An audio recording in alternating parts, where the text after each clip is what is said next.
अगर मैं आपसे कहूं कि एक ही हाई कोर्ट के अंदर एक जज के डिसीजन को उसी हाई कोर्ट के दूसरे जजेस के सामने चैलेंज किया जा सकता है, तो क्या आप इस चीज को मानेंगे? So what I am saying is, let's say एक डिसीजन आया है हाई कोर्ट का और उस डिसीजन को हम उसी हाई कोर्ट में दूसरे जजेस के आगे चैलेंज कर सकते हैं.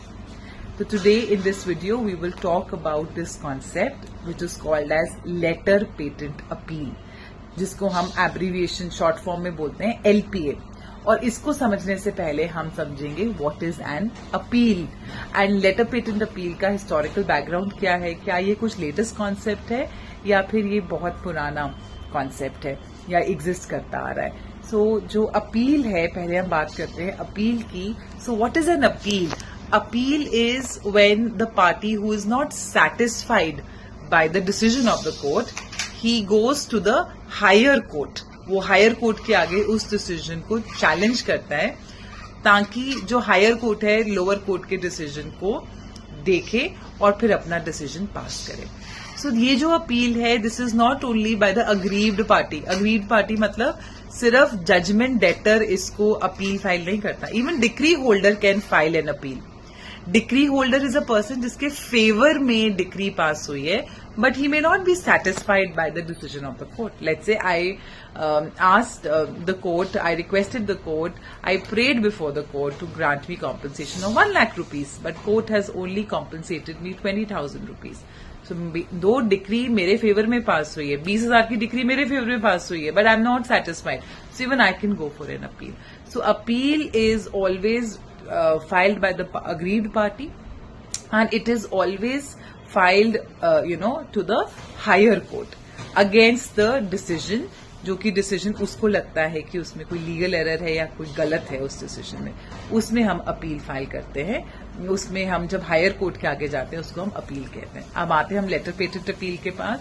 Letter patent, what is a letter patent appeal? Letter patent appeal is an intra court appeal, यानी सेम हाई कोर्ट के अंदर फाइल होने वाली अपील को हम लेटर पेटेंट अपील कहते हैं. जैसे मैंने आपको एग्जांपल दिया कि अगर एक सिंगल जज ने एक डिसीजन दिया है, उस सिंगल जज के decision of the high court को हम सेम हाई कोर्ट के डीबी के आगे, डिवीजन बेंच के आगे चैलेंज करते हैं और इसको हम लेटर पेटेंट अपील कहते हैं. लेटर पेटेंट अपील जो है वो हर एक कोर्ट्स में एप्लीकेबल, हर एक कोर्ट में जुरिसडिक्शन नहीं है लेटर पेटेंट अपील को फाइल करने की. There are only some few high courts जहां पे हम लेटर पेटेंट अपील फाइल कर सकते हैं, जैसे कि हिमाचल प्रदेश, जैसे कि दिल्ली, जैसे कि पंजाब एंड हरियाणा.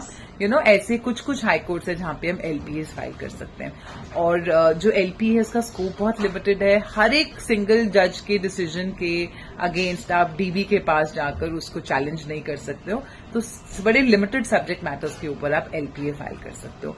एलपीए का जो प्रोविजन है वो सेक्शन 100A सीपीसी में देखने को मिलता है. जो सेक्शन 100A है सीपीसी में, वो it is directly doesn't talk about letter patent appeal, but इस पर 100A का जो बहुत इंपॉर्टेंट इफेक्ट जो है एलपीए के ऊपर 100A जो है वो डालता है. सो 100A सीपीसी जो है it was added by 2002 amendment, और वहां पर अंडर 100A आप अपील एंड जो letter patent appeal, that is अगर हाई कोर्ट के सिंगल जज किसी अपील को डिसाइड कर देते हैं तो जनरली उसके against further intra court appeal maintainable नहीं होती है generally, but in some cases yes we may file. और इसी वजह से एलपीए का स्कोप जो है बहुत ही काफी लिमिटेड है, because only in certain cases you can go to the DB. So that is a letter patent appeal. Thank you for watching. For more informative videos like these, you can subscribe to my YouTube channel, that is EJ Law Academy. I'll see you in my next video. Till then, take care. God bless.